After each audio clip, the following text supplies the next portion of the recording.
kalian harus memplanning yang benar. Yang sekarang semester 6, upayakan jangan sampai ngulang. Itu yang saya wanti-wanti buat mahasiswa bimbingan saya utamanya. Jadi dari awal sudah saya wanti-wanti, jangan sampai mengulang. Karena kalau mengulang nanti numpuk-numpuk di belakang, antara ya gitu ya, kitanya harus mengorbankan yang mana, kayak gitu. Kalau mau lanjut ya silahkan, tapi yang jelas bentrok dengan SPP, uang kos, dan seterusnya. Tapi kalau kita struggle, masih berjuang, ingin tetap nilainya bagus kesemuanya dengan tambahan perbaikan tersebut, ya gitu kayak saya. Kesehatannya akhirnya yang kena, kurang tidur, kayak gitu. Jadi akan ada yang dikorbankan. Jadi planning itu wajib di awal. Saya wanti-wanti ke kalian lagi, masih semester 6. Ini kan masih ada semester 7, semester 8, jangan seperti saya. Nah, selanjutnya itu sekilas ya, memahami dengan baik pengertian skripsi dari kemana-mana. Jadi kalian harus paham, skripsi itu merupakan tugas akhir, jadi kalian mau nggak mau wajib mengerjakan. Terus kalau skripsi nantinya dengarkan apa masukan dari pembimbing kalian. Pembimbing itu yang paling utama. Sebab kenapa? Nilainya yang paling banyak daripada penguji. Gitu biasanya ya, itu normalnya.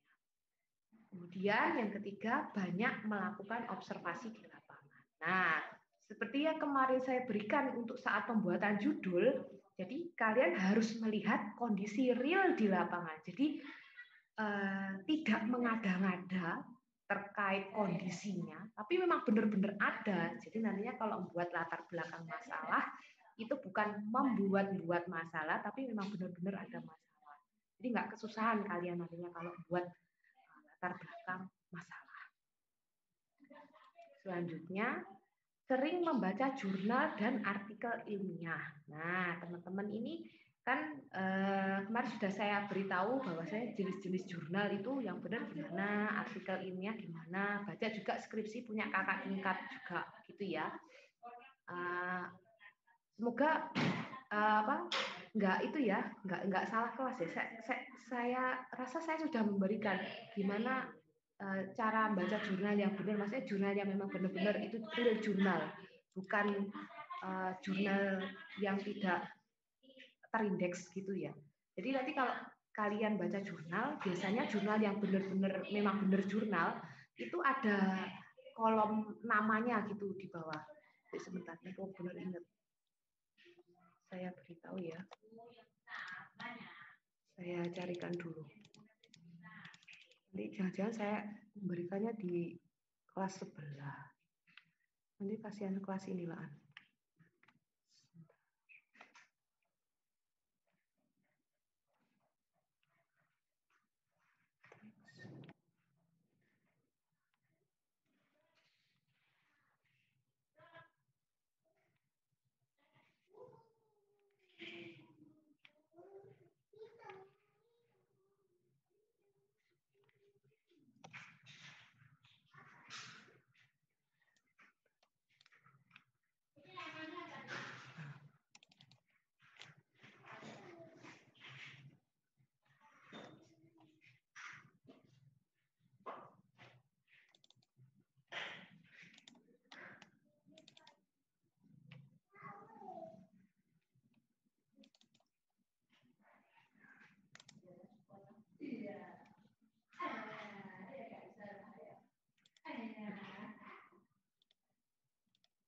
Oke, jadi saya beri contoh sekalian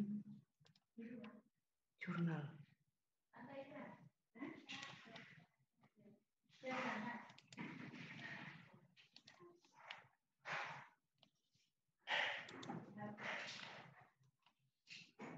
Masuk ya. Jadi nantinya kalau kalian cari jurnal yang ada tulisannya seperti ini. Ini kalau proceeding berarti satu seminar. Kalau nantinya jurnal, biasanya jurnal ini kayak gitu. Ini berarti memang benar-benar real jurnal. Soalnya kalau skala kan kalian harus berbasis Mendeley untuk citasi.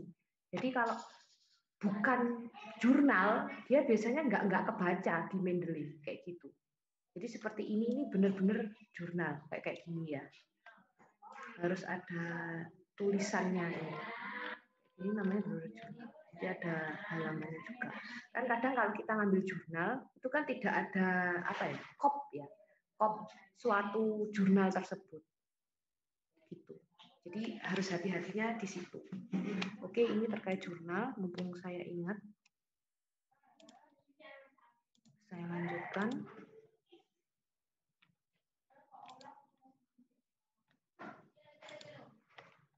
Oke.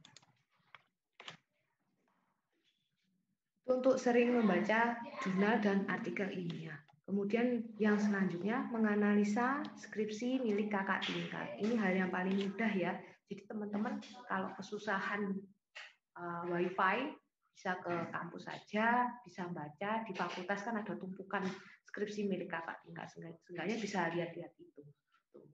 Kemudian mengikuti seminar skripsi. Jadi untuk seminar hasil biasanya kan adik tingkat bisa ikut ya. Nah, silakan kalian join, kalian ikut biar dapat nanti aura ujian itu bagaimana. Jadi biar nggak kaget. Kan ini teman-teman juga prepare mau ujian PKL. Jadi seenggaknya bisa pemanasan dulu. Oh, ujian tuh seperti ini. Jadi apa saja yang harus saya persiapkan, terus pertanyaan-pertanyaan yang kiranya nanti saya dapatkan tuh seperti apa sih. Nah, kalian nanti coba bisa ikut seminar skripsi milik kakak tingkat. Kemudian mengumpulkan berbagai macam referensi. Nah, referensi ini wajib ya, karena suatu skripsi itu tidak jauh dari referensi, kajian teoritik, kajian empirik. Jadi kalian wajib belajar bagaimana caranya mengumpulkan berbagai macam referensi dan cara citasinya. Saya harapkan sudah itu ya, mendownload dan mengaplikasikan di Word Mendeley-nya. Jadi mulai sekarang mencoba kayak gitu. Oke.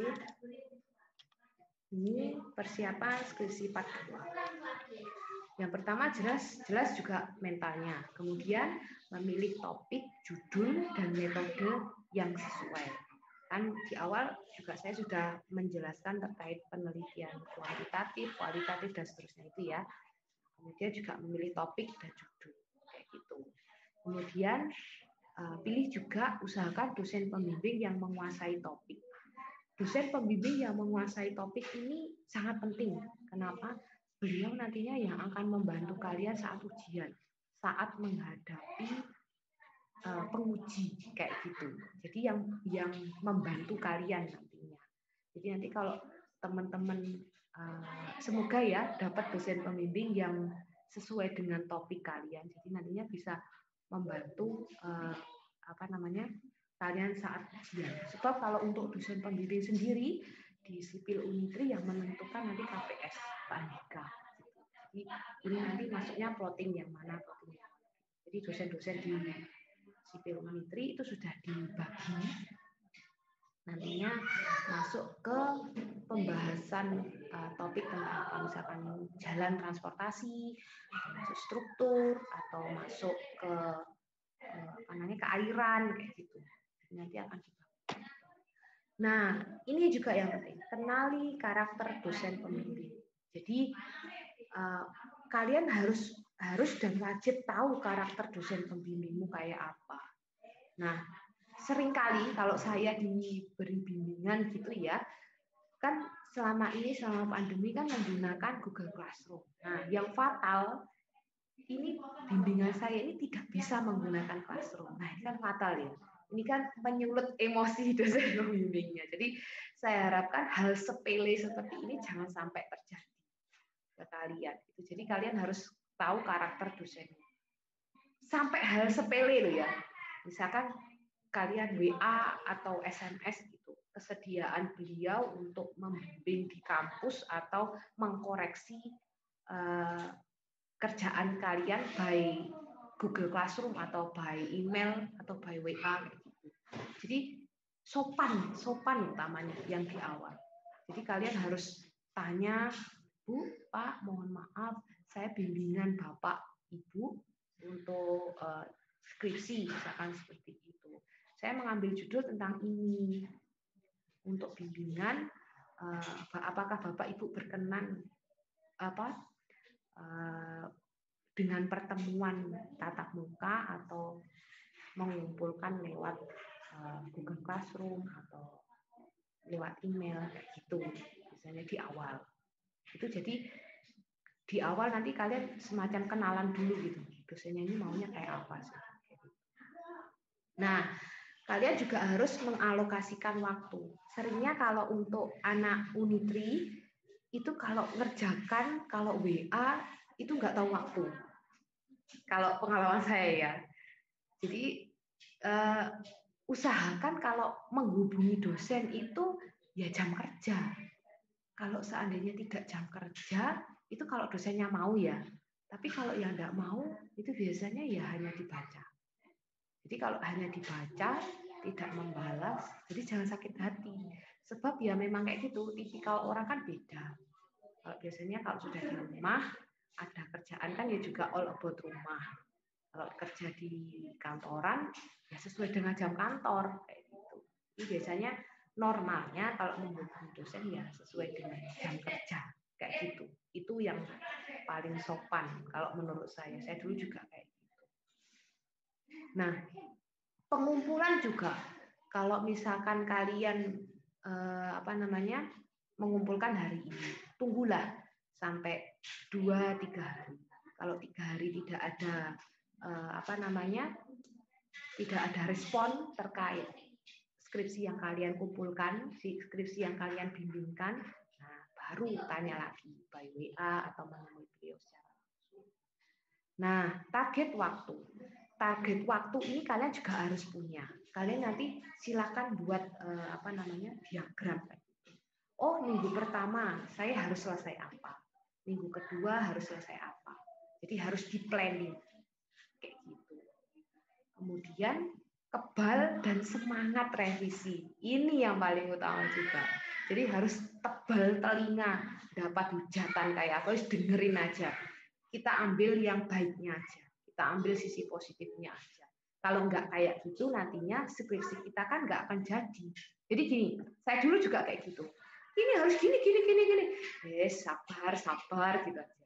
Tapi ternyata setelah saya bandingkan dengan pekerjaan saya yang awal, oh ternyata lebih enak dibaca ya pekerjaan saya daripada punya saya yang awal, yang pekerjaan akhir. Ternyata lebih bagus. Struktur kata-katanya, penulisannya, itu lebih enak kalau kita memang diarahkan oleh orang yang paham daripada kita ngerjakan sendiri.